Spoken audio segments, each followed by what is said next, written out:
Bruxelles, ville royale, accueille l'élite mondiale de la pétanque venue de 5 continents et représentant 35 nations.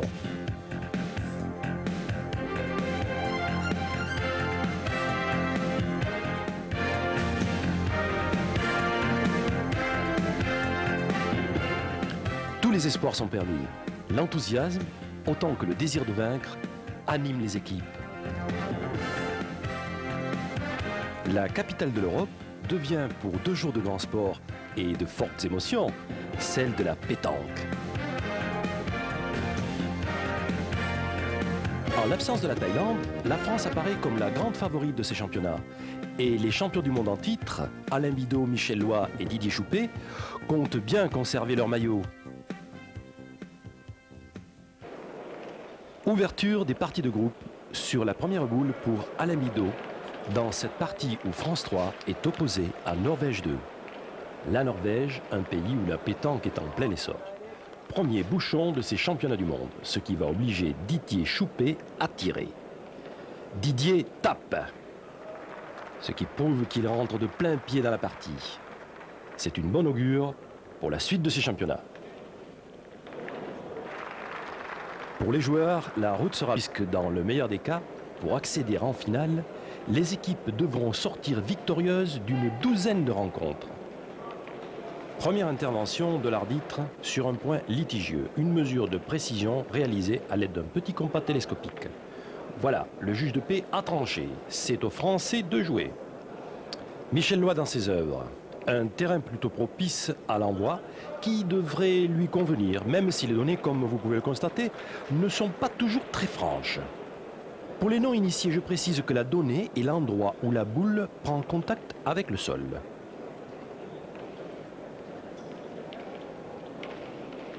Je vous rappelle que chaque délégation a droit à 2 formations. Seule la nation championne du monde et la nation organisatrice bénéficient d'une 3e équipe.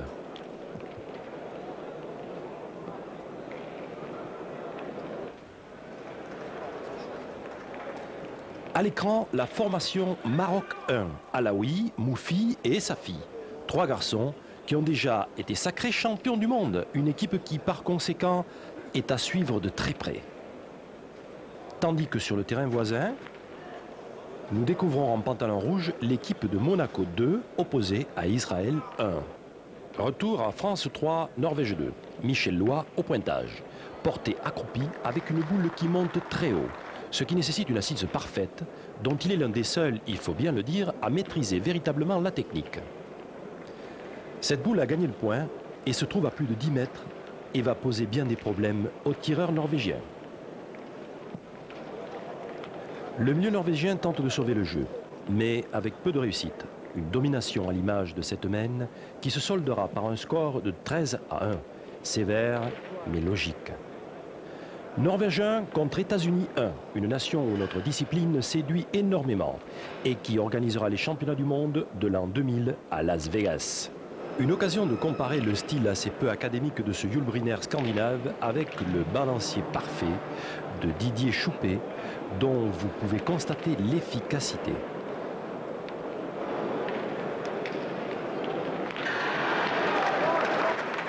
Le président de la fédération japonaise, qui est aussi un joueur de compétition, a bien du mal à maîtriser ce jet de but.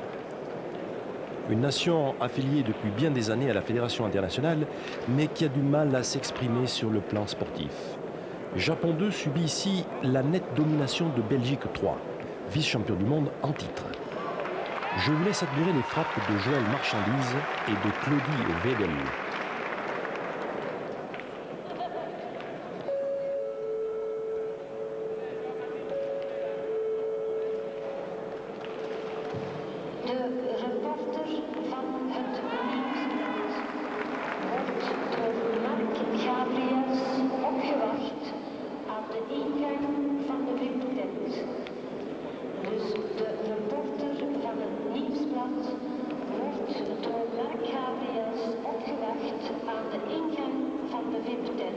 Beaucoup de concentration.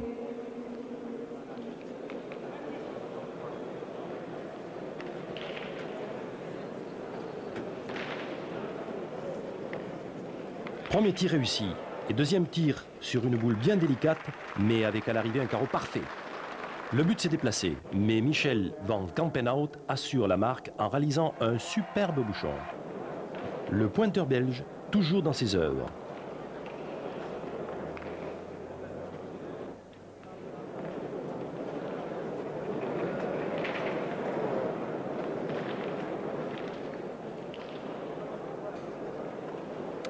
Et son homologue nippon, plutôt mauvais. Une partie à sens unique où l'on enregistrera la première Fanny de ces championnats du monde. La leçon est néanmoins prise avec le sourire.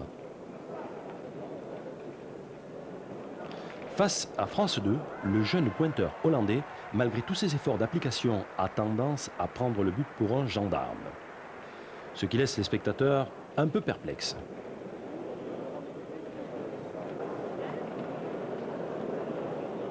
Tunisie-Portugal. Une partie de très haut niveau, avec d'un côté Raouf Lakili, bien connu de ceux qui suivent les trophées sur Canal+, et de l'autre, les deux frères Alexo, qui, pour la première fois, se retrouvent sélectionnés pour les championnats du monde. Des jumeaux qui ne manquent pas de talent, même s'ils subissent ici la pression due au baptême du feu. Style très pur pour Luis le tireur, et non moins efficace pour son frère Adelino, qui évolue à la place du milieu.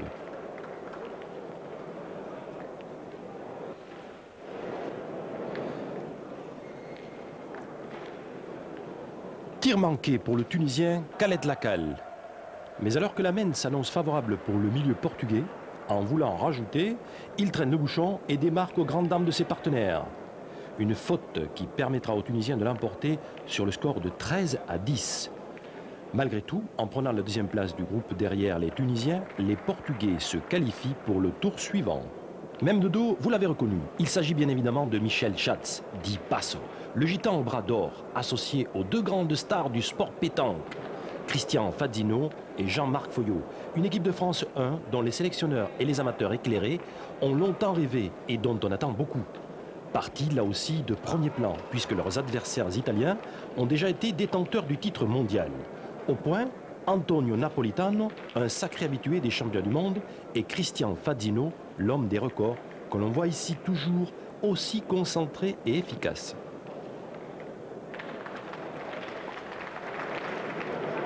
Beaucoup de volonté dans le regard du tireur italien. Pourtant, à l'arrivée, la boule est sautée au fil. Mais Casagrande serre le jeu en plaçant deux boules pour le moins délicates. Passo ne fait pas de détails et frappe dans le paquet. Le point cependant reste italien, obligeant Marco Foyot à tirer à son tour. Je vous laisse savourer.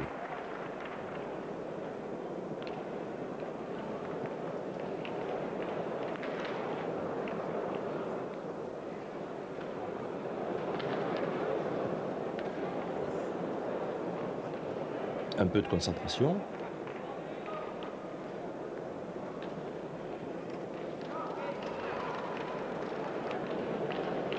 Et voilà.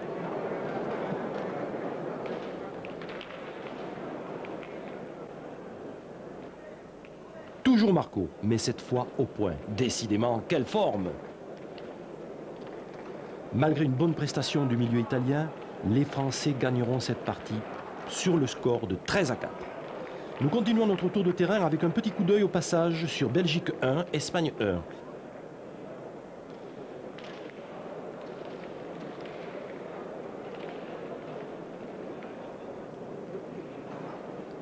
Et Belgique, États-Unis 2. Deux victoires sans problème pour les joueurs du plat pays.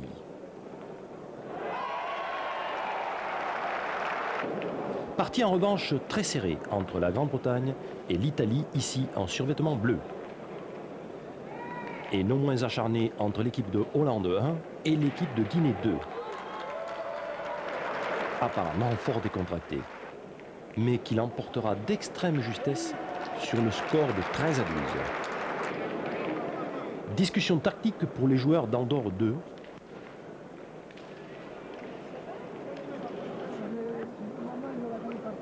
Et commentaires supputatifs des joueurs luxembourgeois.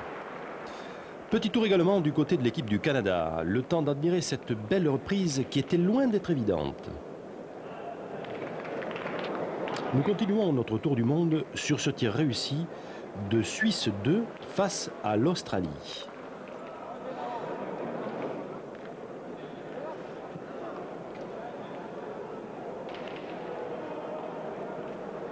Et sur celui un peu plus chanceux du tireur de Singapour dans la partie contre l'équipe d'Allemagne 2. Beaucoup d'applications chez ce jeune joueur israélien qui semble vouloir manger le bouchon. Résultat assez probant, le joueur sénégalais va tenter la reprise.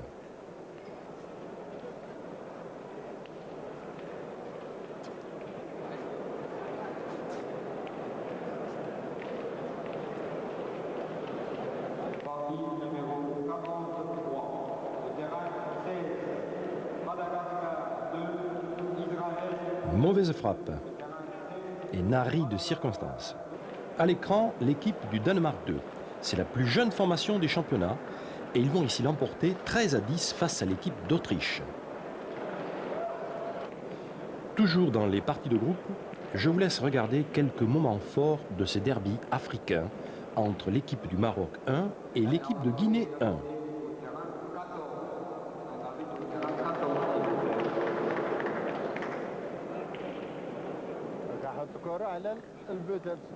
Les Marocains, qui ont déjà été champions du monde, l'emporteront sur le score de 13-3.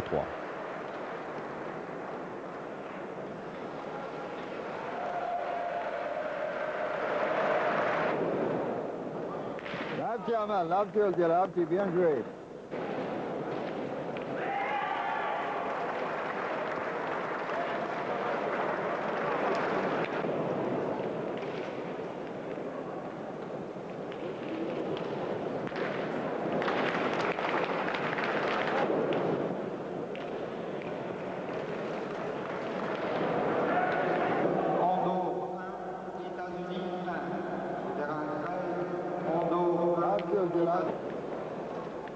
Petit intermède afin de préciser que le terrain du hall des expositions présente de grandes difficultés sur le plan technique. En terre rapportée, les données sont fausses, les cailloux nombreux.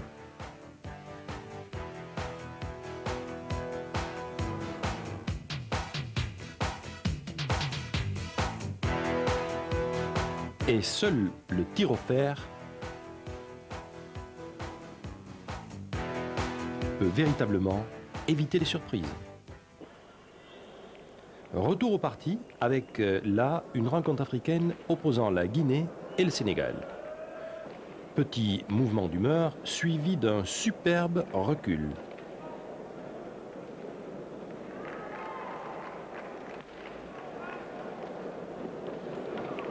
Clin d'œil sur l'Australie. Quand Dame Kangourou sort les boules de sa poche. Mais le point, lui, n'est pas dans la poche. Et il reste danois. Le temps d'un petit coup de pouce du destin.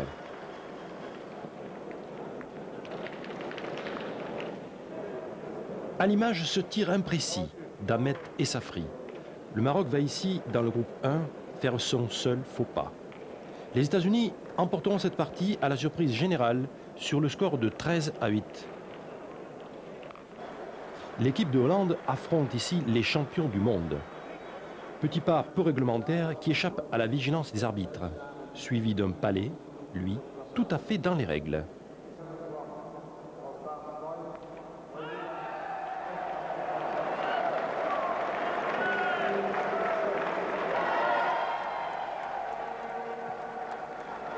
Excellent pointage.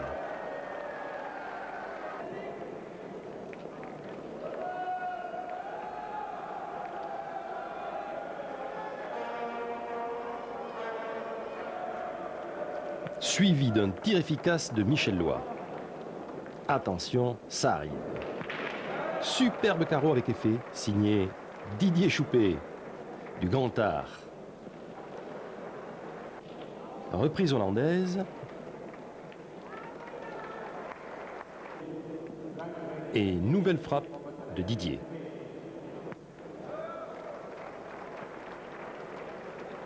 Voilà le beau ralenti de son geste.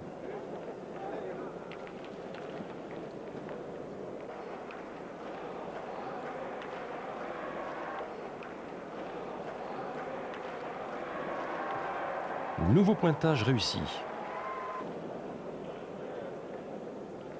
Et tir tout aussi efficace de Michel Loy.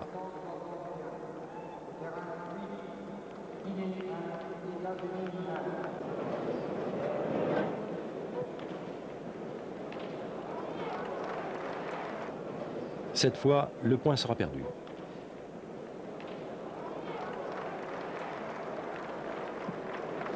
Il n'y a plus qu'à se serrer les mains.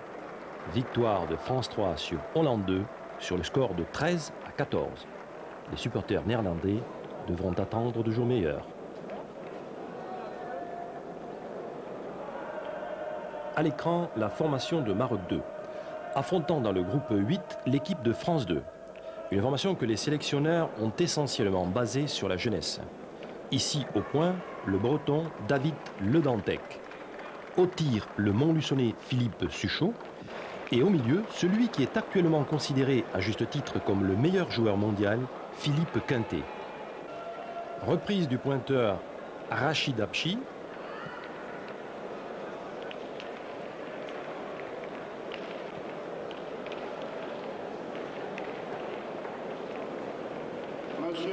Et magnifique recul de Philippe Suchot. Ultime mène de cette partie. Maroc 11, France 8. Pour gagner, les Français n'ont qu'une solution.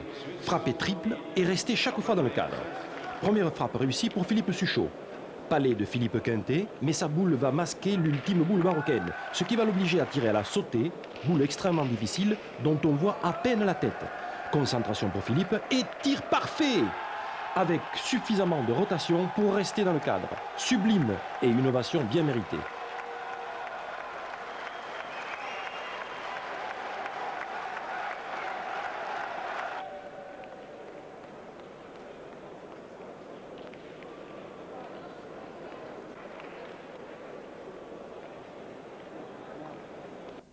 Juste le temps de nous remettre de cet exploit et nous allons retrouver les joueurs de Guinée 2 face à Finlande 2.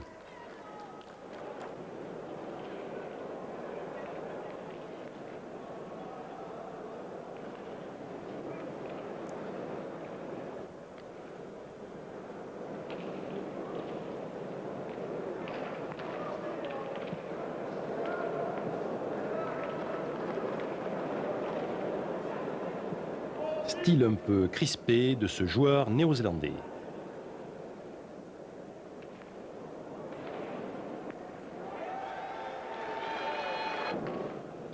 En revanche, belle détermination pour ce joueur de Suède 1.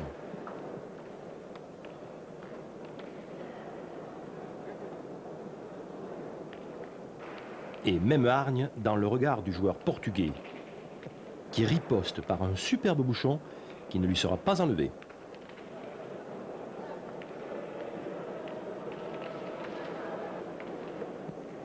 Malgré ce tir désespéré au but, les Suédois s'inclineront devant les Portugais sur le score de 13 à 7.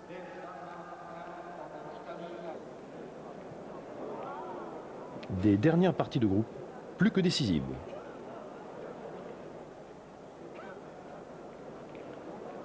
Et des spectateurs qui ne manquent pas de suivre avec intérêt ces rencontres tout à fait passionnantes. Deux formations frontalières qui ont l'habitude de se retrouver. Au point pour Monaco, Clapier.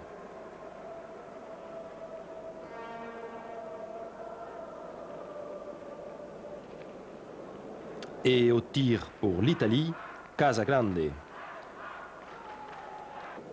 Le monégasque Raphaël Di Siervi, également très appliqué, et une boule qui vient s'immobiliser au bouchon.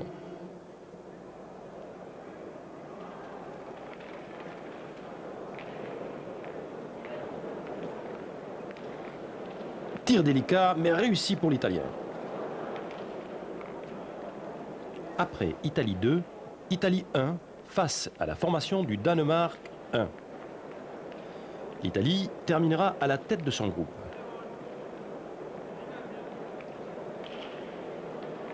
Les Danois prendront une honorable 4e place, ce qui laisse présager un avenir prometteur.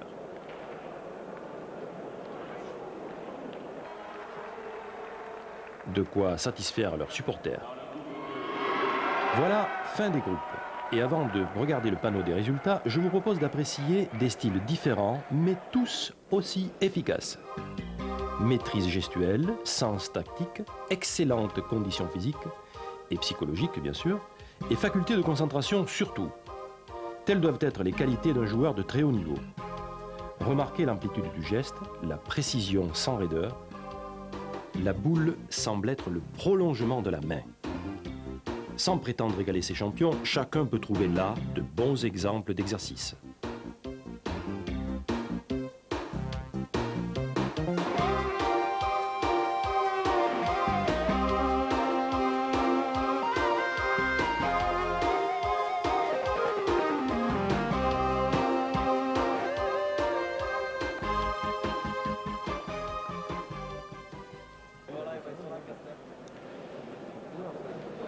Tandis que les joueurs restaurés flânent sur les stands à la recherche de la boule miracle ou du t-shirt souvenir,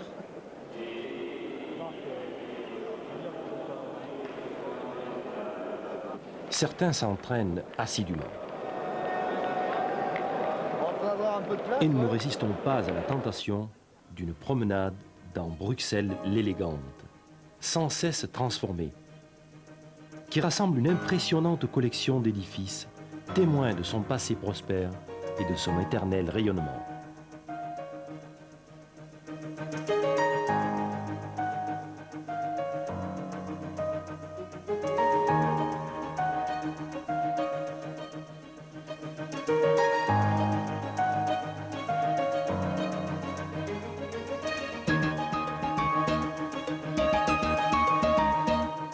La place Royale, construite au XVIIIe siècle par les architectes français Guimard et Barré, les places avoisinantes et le parc forment un complexe néoclassique d'une remarquable unité. Après avoir noté quelques adresses gourmandes à toutes fins utiles, il est temps de retourner à la compétition. Après les groupes, véritable écrémage. 16 équipes se sont qualifiées pour disputer les poules, phase finale des championnats du monde. 4 équipes par poule, dont 2 iront en quart de finale. Les 3 équipes françaises sont là, 2 des 3 équipes belges se sont qualifiées. Le continent africain est lui aussi fort bien représenté. France 3, Italie 1, avec à la pointe Michel Loy et une superbe portée au bouchon. Demi-portée pour l'Italie, mais pointage également réussi. Ce qui oblige Didier Choupet à frapper. Michel Loy, à nouveau, très concentré et magnifique reprise. Une partie sans problème, à l'image de ces 2 rajouts de Didier Choupet.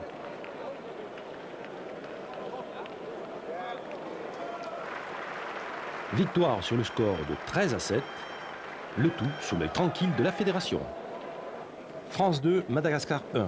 Ici, le Malgache va tenter de reprendre le point et échoue de très peu. Philippe Suchot tire la boule gênante. Une frappe propre et nette.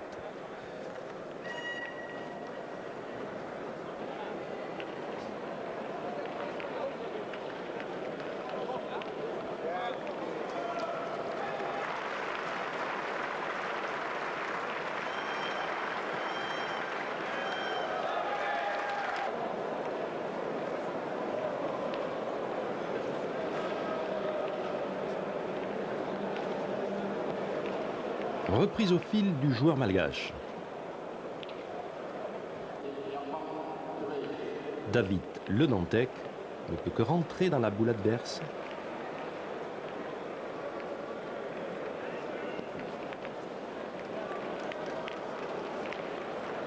Obligeant Philippe Quintet à frapper. Une partie dominée par le tricolore et remportée sur le score de 13-7. Maroc 1, Belgique 2. Avec un bel appoint d'Afit Alaoui.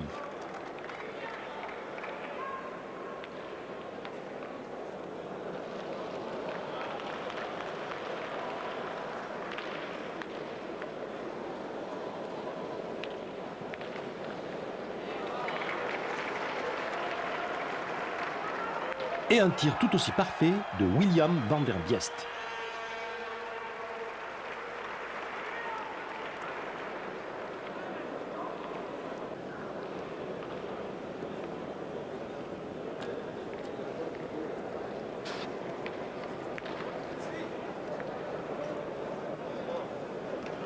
Ici, il récidive.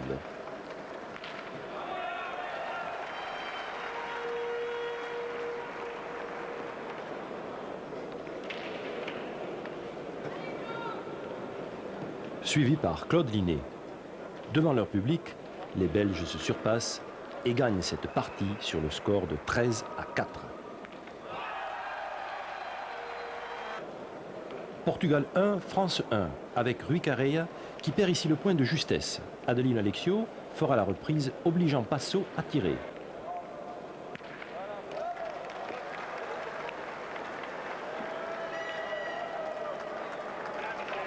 Marco Foglio, toujours aussi didactique.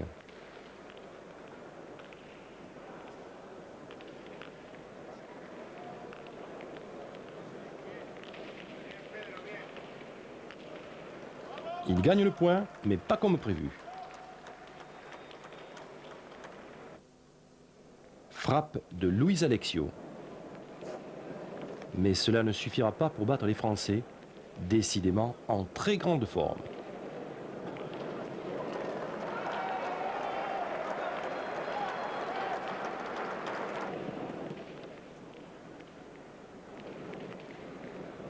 Espagne 1, Maroc 2.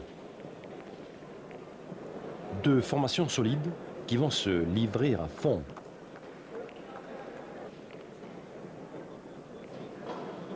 La différence ne se fera que sur quelques boules. Il est vrai que la pétanque de haut niveau tient parfois à très peu de choses.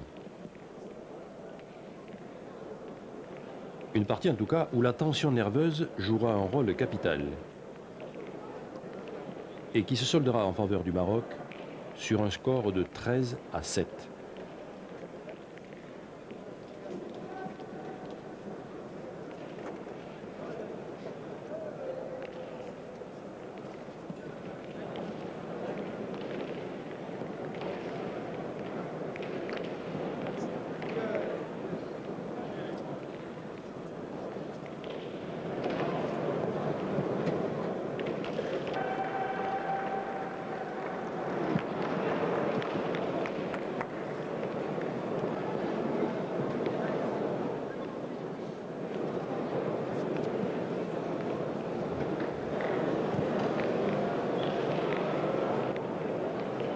France 1, France 2. Ils auraient sans doute préféré s'éviter, mais le tirage au sort en a décidé autrement. Une finale avant la lettre. Et nous verrons combien le terme est exact. Un match au sommet. Beaucoup de concentration dans le regard de David Dantec. 2 fois champion de France. Tête à tête, il vient très près du bouchon. Obligeant d'entrer, l'ex-champion du monde Michel Schatz a tiré et frappé. Nouvelle reprise et nouvelle frappe. Quintet, lui aussi, toujours aussi sûr. Christian Fazino, toujours appliqué, se concentre, se reprend.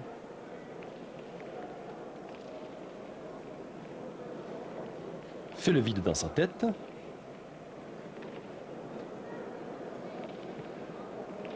Et frappe. Quintet à nouveau, très motivé, est arrivé à ces championnats au mieux de sa forme. Reprise assurée. Même scénario pour Fazino, qui va de son pas dodelinant, prend une nouvelle fois tout son temps.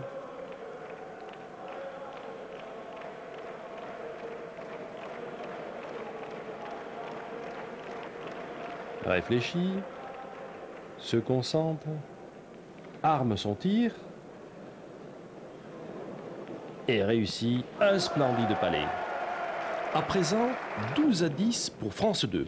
Foglio a pointé et Philippe Quintet prend le tir pour France 2 et réussit ici une frappe de toute beauté, s'immobilisant à proximité du bouchon.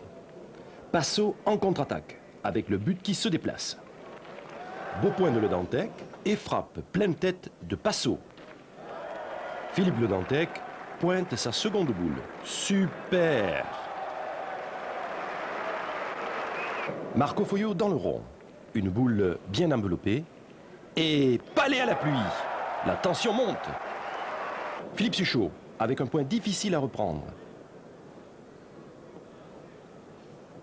mais qu'il gagne sans problème.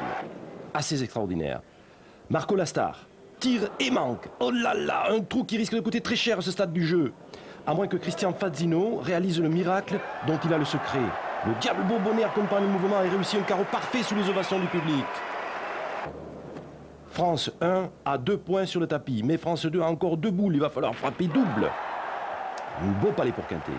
Pour Philippe Suchot, la dernière boule est capitale. Que de responsabilité. Ah là là là là, il frappe.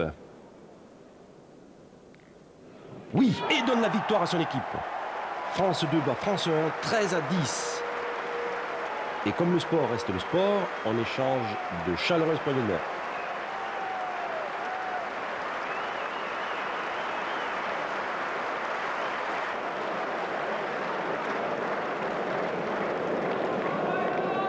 Des applaudissements bien mérités et des champions de France minimes qui vont tirer de bonnes leçons. 4000 spectateurs dans les gradins pour suivre ces parties. Beaucoup de supporters belges qui vont être comblés puisque les 2 formations belges vont se qualifier pour les quarts de finale. Ici, l'équipe de Belgique 1 avec De Witt, Aymon, Gérebos face à l'équipe de Maroc 2 composée de Habchi, Laouidja et Elaouidi. Tir réussi du joueur Aymon. Et là, l'équipe de Belgique 2 face au Sénégal, ici à la pointe. Claude Linné, William et René van der Biest se consultent avant de prendre la décision de pointer. René dans ses œuvres.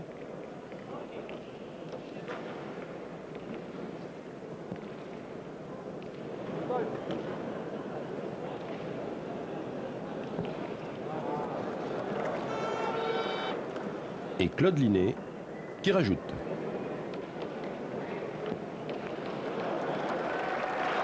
Autre partie de poule opposant l'équipe de Maroc 1 à l'équipe de Madagascar 2. On reconnaît ici Alaoui, l'un des meilleurs pointeurs mondiaux.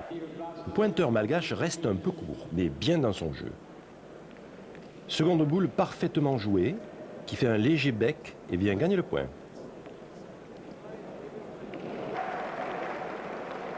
Superbe carreau d'Amal Moufid. Malgré une bonne résistance, les Malgaches devront s'incliner sur le score de 13-6. Enfin, dernier extrait de ces quarts. La partie opposant France 3 à Tunisie 1, avec ce tir parfait de Khaled Lakal, que Michel Loy n'arrivera pas à reprendre. Nabil Elbey au point. Et reprise sans problème. Baisse de régime en revanche pour Didier Choupé ainsi que pour Alain Mido. Bon appoint de Raouf Lakili. Mais belle reprise de Michel Loy.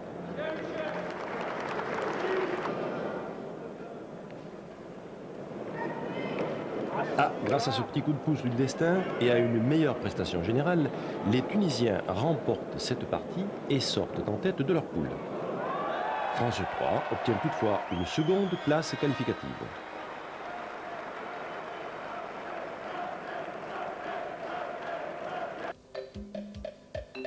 Belgique 1, Belgique 2, France 1, France 2, France 3, Maroc 1, Maroc 2, Tunisie 1. Véritable confrontation Europe-Maghreb pour ces quarts de finale. Les 2 équipes belges jouent à domicile, mais les 3 formations françaises semblent bien placées pour monter sur le podium. L'équipe de Tunisie est une grande habituée des places d'honneur. La présence du Maroc avec ces 2 équipes n'est pas une surprise. N'oublions pas que cette nation a remporté 3 fois les championnats du monde.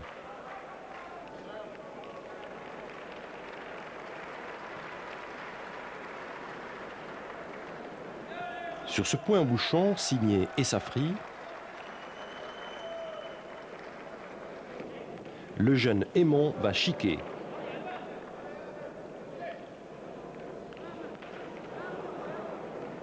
Laissant ainsi le champ libre à Moufid.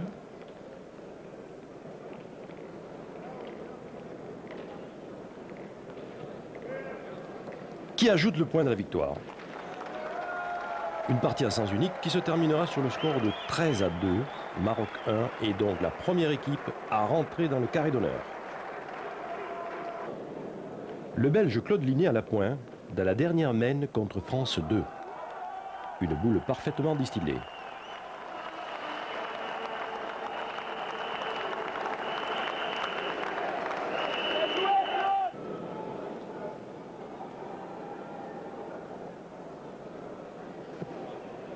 Nouvelle reprise pour le joueur belge à la grande joie de ses supporters.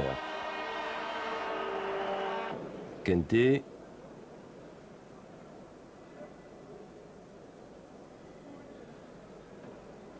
Toujours aussi efficace.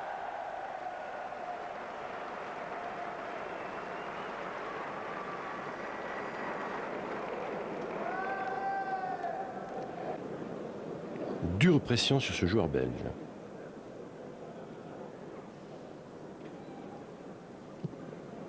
Et c'est repris. Cette fois, c'est Chucho qui tire. Carreau, bravo. Ça se passe de commentaire. Il n'est pas du tout impressionné par sa première sélection au championnat du monde. Chez les Belges, on réfléchit à la technique adoptée. Une décision difficile et délicate à prendre.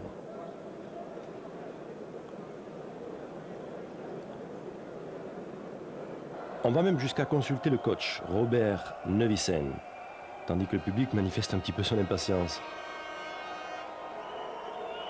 Même à rond, on hésite encore.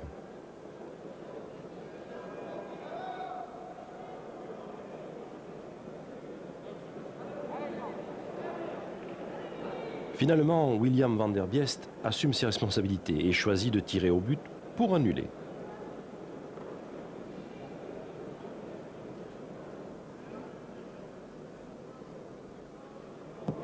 Tir malheureusement raté et victoire de France 2 sur le score de 13-6.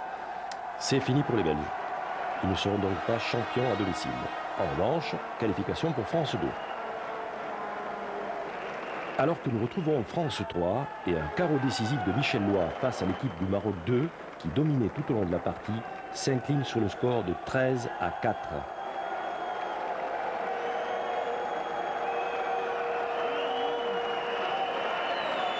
Il nous reste à rejoindre France 1 qui, dans le dernier quart de finale, est opposé à l'équipe de Tunisie 1.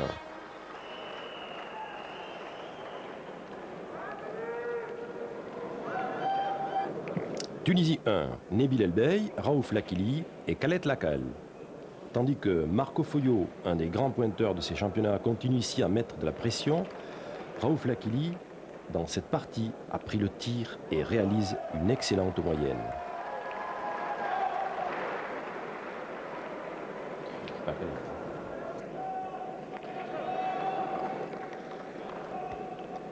Marco doit pointer à nouveau.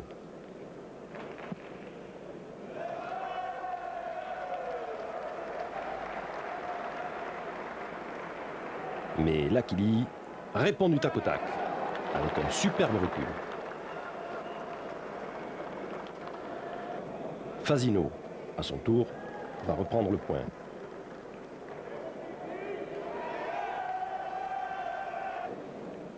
Khaled Lakal au tir.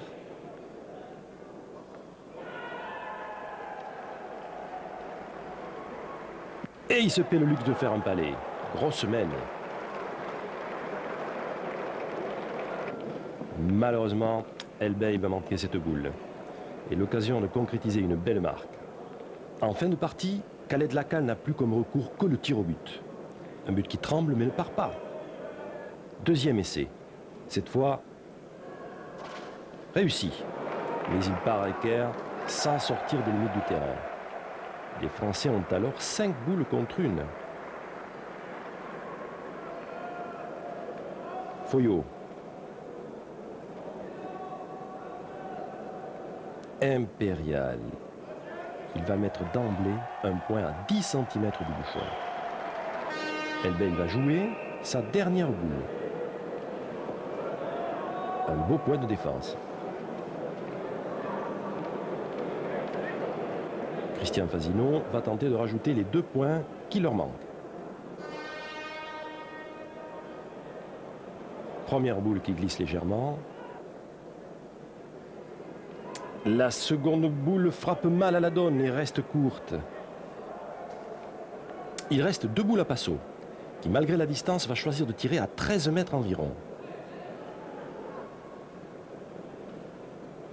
Premier tir, superbe, petit chic. 2 points seulement. Deuxième tir réussi et la France bat la Tunisie sur le score de 13-4. Carton plein donc pour cette délégation française qui retrouvera dans le carré d'honneur l'équipe du Maroc. Tandis que la nuit se couche sur l'Atonium, 12 hommes vont s'endormir en rêvant de maillots arc-en-ciel.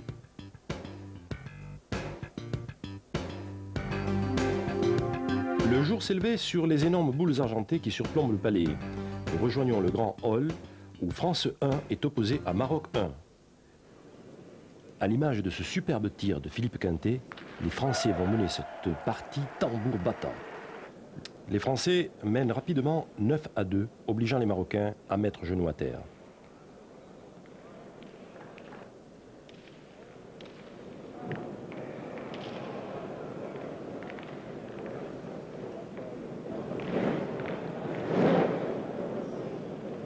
Alaoui n'arrive pas à trouver la distance.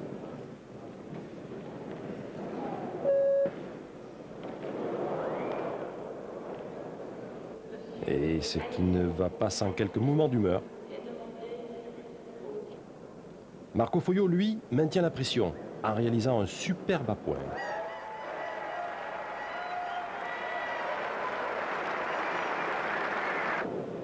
Si Essafri a gardé son style, il a perdu un petit peu son efficacité. Une boule bien tirée, mais qui ne ramasse pas. Moufid va serrer le jeu. Une belle boule un peu masquée. Sur laquelle le Passo réussit un superbe rétro. Il reste 2 boules à Fasino pour conclure. Mais celui-ci, malgré un jeu ouvert, n'en glissera qu'une, comme le confirme la mesure. France 12, Maroc 2. Sursis quelque peu inespéré pour les joueurs marocains.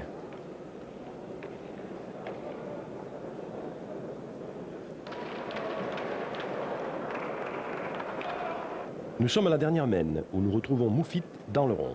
Il tire et manque. Décidément, les affaires ne s'arrangent pas. Et Safri est obligé de jouer sa dernière cartouche.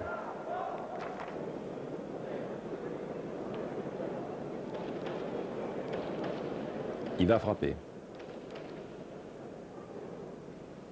Ah, il semble toutefois que ça ne suffira pas car les Français ont encore 5 boules en main.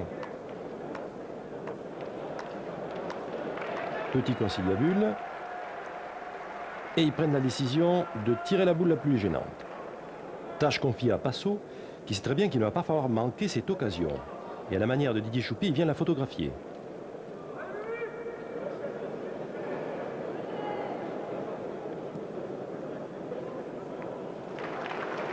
Voilà, le bras s'élève et frappe.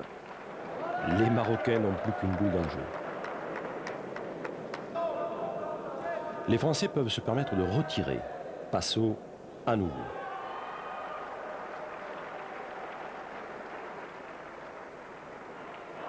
Boule frappée cette fois sur la tête, mais ce qui l'écarte suffisamment. 3 boules pour mettre le 13e point. Foyot va au rond, mais très fair-play. Les Marocains font signe de ne pas jouer. Superbe leçon de sportivité. France 1 emporte donc cette rencontre sur le score de 13-2 et se qualifie pour la finale. C'est le bonheur pour Marco Foyot et poignée de main fraternelle pour les coachs des deux équipes. Nous aurons donc, quoi qu'il arrive, 2 équipes françaises en finale, puisque la seconde demi-finale oppose France 2 à France 3. Nous prenons cette partie sur le score de 8-3 en faveur de France 2. David de Dantec pointe et reprend le point. Tir de Michel Loy qui accompagne sa boule. Une frappe réussie avec ce déplacement du bouchon quand même favorable. Philippe Suchot, qui pour la première sélection a fait un parcours tout à fait remarquable, reste court et malheureusement perd le point. Philippe à nouveau. Il rectifie un petit peu trop et la boule passe légèrement. On réfléchit à la tactique à adopter. Finalement, Philippe Quintet pointe, mais lui aussi va rester un peu court.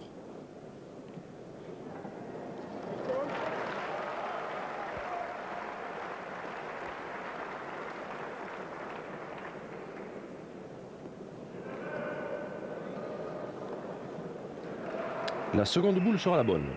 Il aura quand même fallu 4 boules pour reprendre le point. ce qui risque de leur coûter très cher. Frappe sans problème de Didier Choupé.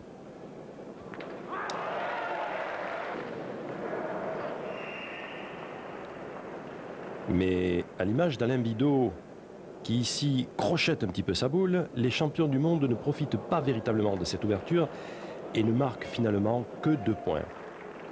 Des tribunes bien remplies, et certains ont même recours aux jumelles pour suivre les parties de plus près. On admire au passage le style francilien d'Alain Bidot et celui toujours aussi efficace de Philippe Quintet. Petit incident pour Philippe Suchot, victime d'un saignement de nez. On fait appel au docteur Vivian. La partie sera interrompue que quelques minutes.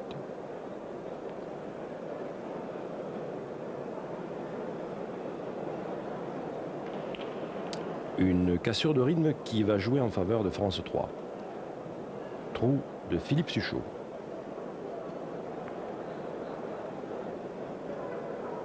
Michel Loy, lui, vient plus près du but. Tandis que David Le Nantec n'arrive pas à serrer le jeu, belle ouverture pour France 3. Michel Loy rajoute sans problème. Les joueurs de France 2 regardent impuissants. Didier Choupé va mettre lui aussi ses 2 points. Une mène de 4 qui permet à France 3 de revenir à égalité 9-9. À ce moment-là, c'est difficile de formuler un pronostic.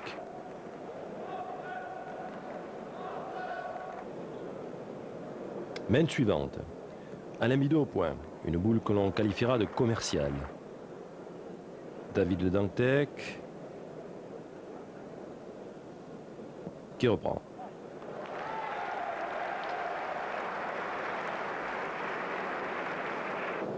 Didier Choupé. Eh oui, il frappe sans problème. À nouveau Le Nantec. Superbe reprise.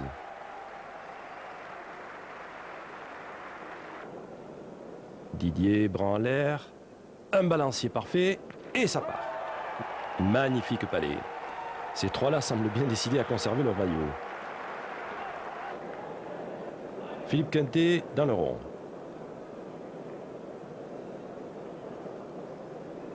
Contre-attaque et un beau palais latéral. Il semble que le point reste toutefois au champion du monde. Ce qui oblige Philippe à pointer avec une boule légèrement courte. Mais le point est repris. France 3 choisit de pointer. Alain Bidot reprend. Oui, à son tour. Suchot, à nouveau dans le rond. Une boule bien envoyée et qui vient rentrer sur la boule précédente. Un beau geste technique qui s'admire au ralenti.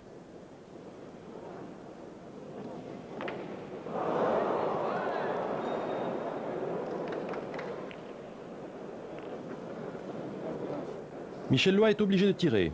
Tire lui aussi parfait. Quintet et nouvelle reprise du grand art. Et le public est ravi. Michel Loy, avec en main une boule de marque, frappe. Voilà, mène pleine.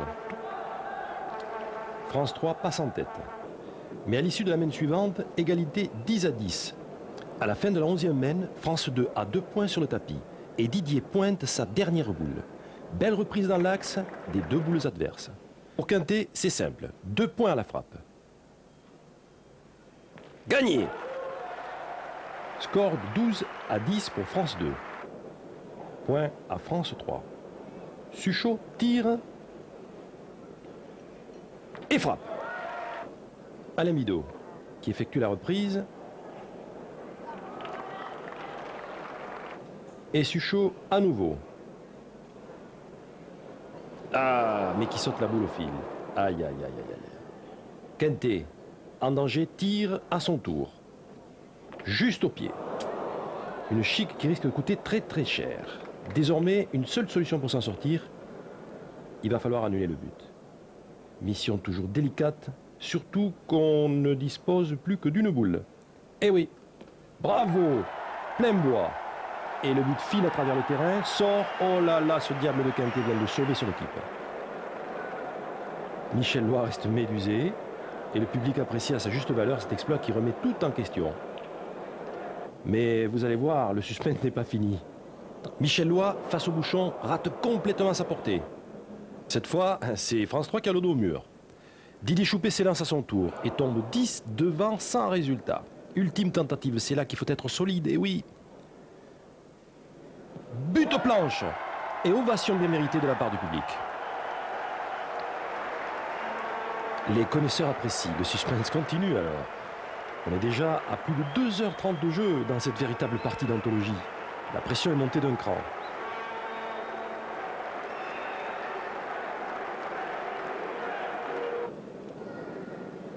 Alain Bidot tombe défavorablement et perd le point.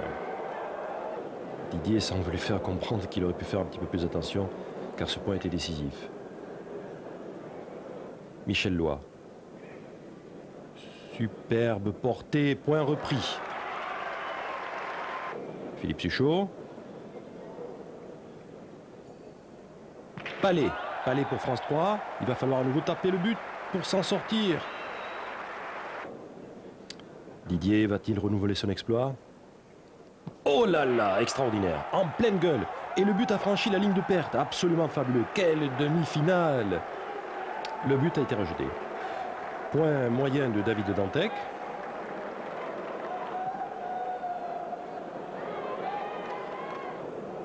Alain Bidot. Qui prend le bouchon au passage. Et le point reste à France 2.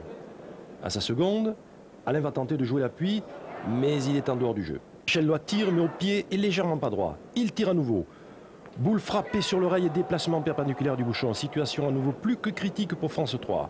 Didier Choupé pour annuler. Tapera-t-il une troisième fois? Et non, légèrement sauté.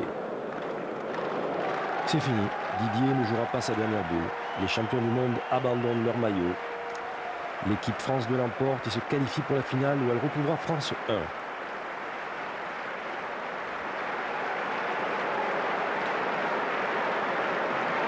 Voilà un regard de Didier qui en dit long sur sa déception, mais un geste de réconfort d'un adversaire qui, au-delà du jeu, s'est resté un ami attentif.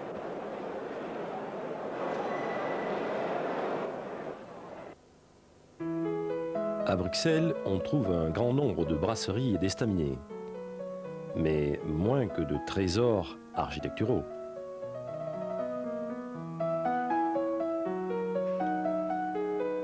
La Grande Place, entourée des plus importants monuments civils, c'est l'un des ensembles les plus éblouissants d'Europe.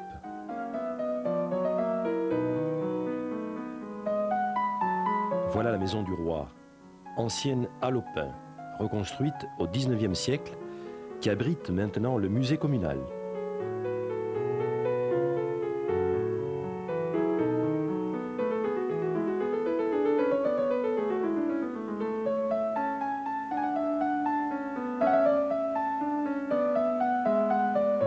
Au milieu des maisons des corporations, nous découvrons l'hôtel de ville, chef-d'œuvre du gothique flamboyant Brabançon.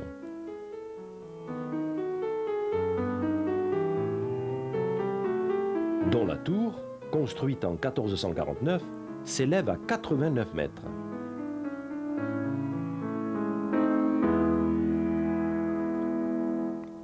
Nous n'aurons guère à nous éloigner pour marcher sur les traces de Tintin et découvrir que ces atours sont délicieusement chocolatés.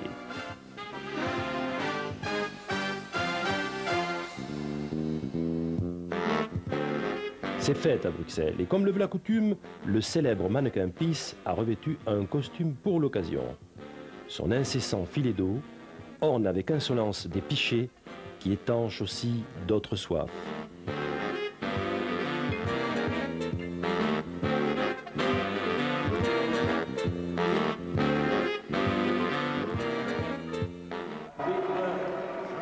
Avant de rejoindre la finale que notre ami Henri Salvador va certainement suivre avec passion, je vous signale que pour la 3e place, l'équipe du Maroc 1 l'a remporté 13-11 sur France 3.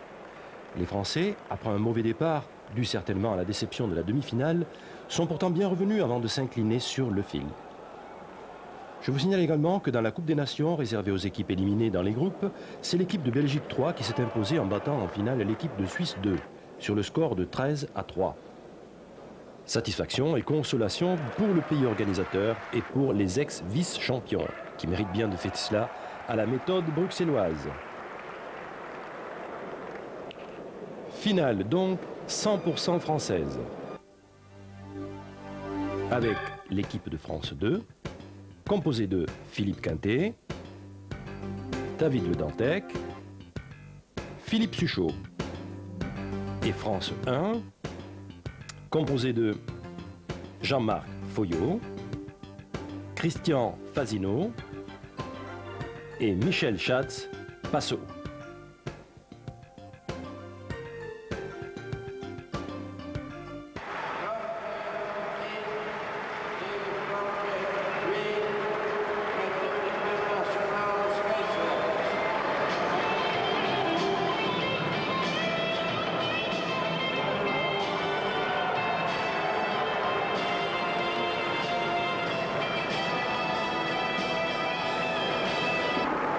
Tribune d'honneur et présentation des équipes. Mais surprise, Christian Fazino manque à l'appel. Le protocole a été retardé et le Montluçonnais reste introuvable. Le président de la FIP-JP, M. Bernard, suivi du président de l'organisation, M. De Remecker, de M. Van Creveld, président de la Fédération belge, et du vice-président, M. Peterman, salue les délégués, joueurs et arbitres. C'est alors que Christian Fazino fait son entrée, face à des spectateurs debout, partagés entre les applaudissements et les huées. Christian a 45 minutes de retard et on ne saura jamais le vrai mot de la fin. Soulagement toutefois pour ses partenaires. La finale va enfin pouvoir commencer. Une partie en 15 points. Voici d'ailleurs le premier biberon de la soirée. Cette rencontre tiendra-t-elle ses promesses? Quintet, lui, domine la situation. Bien secondé par ses partenaires et en particulier par Philippe Suchot qui réalise un très gros jeu. De ce fait, France 2 va rapidement prendre l'avantage, 8-3, puis 12-4. Philippe Quintet toujours dans ses œuvres.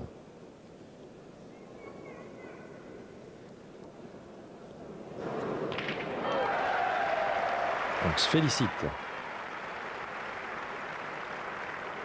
Passot contre-attaque. Il a tenu bon jusque-là. Et ici, il saute largement cette boule. Foyot, qui semble un petit peu démotivé, regagne ce point de justesse.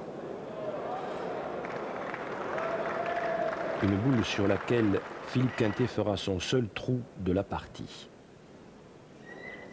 Ah là là. Mais David Le Dantec, obligé de pointer, prend son temps, s'applique et gagne le point.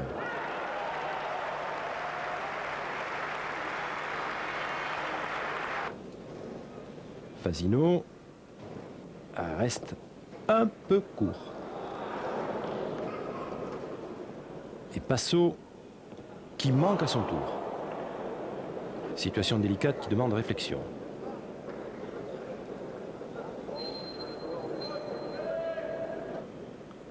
Tentative d'appui pour le milieu de France 1 qui ne fait que frôler la boule. Le point reste à France 2 qui tient là une belle occasion pour conclure. Suchot pointe. Une boule parfaitement jouée mais qui va basculer au dernier moment. Il va falloir prendre la mesure. On regarde. Oui, non. Vérification faite. Le point n'y est pas.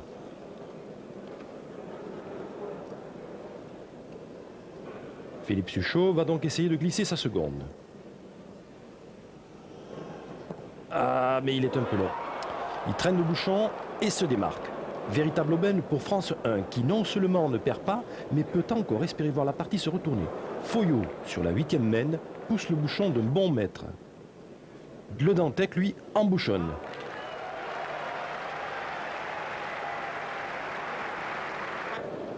Passot frappe pleine gueule. Et le bouchon part à environ 13 ou 14 mètres. Le Dantec.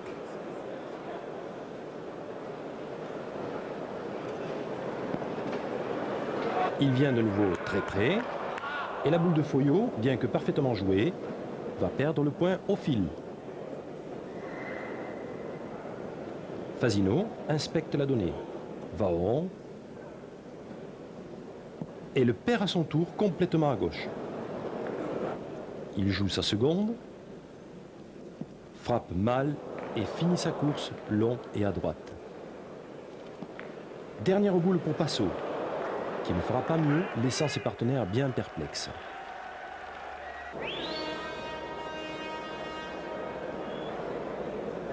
Suchot, très appliqué, et qui ne rentre qu'en troisième.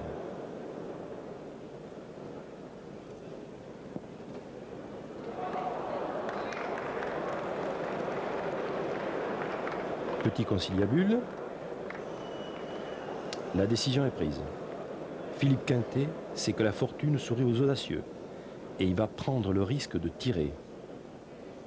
Une boule qui pèse certainement très lourd. Au bout de ce tir, peut-être le titre si convoité de champion du monde. La boule s'élève, ça frappe. David vérifie. Oui, il y a bien 2 points sur le tapis. France 2 n'est plus qu'à une boule du paradis. Le public, lui, sait déjà que France 2 va être sacré. Mais il revient au jeune Philippe Suchot de glisser ce 15e point de la victoire. Philippe se concentre, envoie sa boule. Quelques instants d'hésitation. Oui, le poyer. David Le Dantec, Philippe Suchot et Philippe Quintet sont champions du monde 95. Passot, lui, maigre consolation, pourra néanmoins se vanter d'avoir réalisé une bonne moyenne de tir. Foyot et Fasino, eux, sont passés littéralement à côté de la partie. Et sur leur visage, on lit la déception d'avoir manqué ce rendez-vous, dure loi du sport. Heureusement, l'amitié reste toujours présente. Les supporters français, eux, sont comblés.